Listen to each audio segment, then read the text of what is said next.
আসসালামু আলাইকুম ইব্রান, সবাই কেমন আছেন? আশা করি সবাই ভালো আছেন। আমিও আপনাদের দয়া অনেক অনেক ভালো আছি।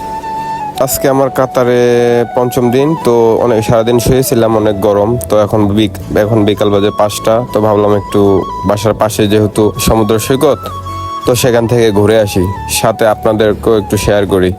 আর এই যে সমুদ্র, ফিলিংসটা কি অসাধারণ। তো ইতিমধ্যে আপনারা সবাই জানেন কাতারে বিশ্বকাপ হয়েছিল। বিশ্বকাপের সময় এই জায়গায় ইংল্যান্ড টিম ছিল, সমুদ্রের পাশেই। তো এই হচ্ছে সমুদ্রের আশেপাশের ভিউ। আপনি এই জায়গা থেকে বসে সুন্দরভাবে সমুদ্র সৈকতের ফিলটা নিতে পারবেন, অনেক সুন্দর এবং সুন্দরভাবে। তাই আমিও নিতেছি। তো হাঁটতে হাঁটতে চলে আসলাম সমুদ্রের পাশে একদম। এই ফিলিংসটা একদম অসাধারণ সত্যি।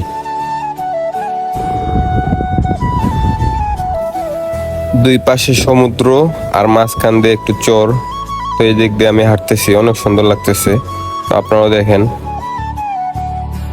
তো বন্ধুরা, আজকে এই পর্যন্তই। সবাই ভালো থাকবেন, সুস্থ থাকবেন এবং নিজের খেয়াল রাখবেন, পরিবার পরিজনকে ভালো রাখবেন।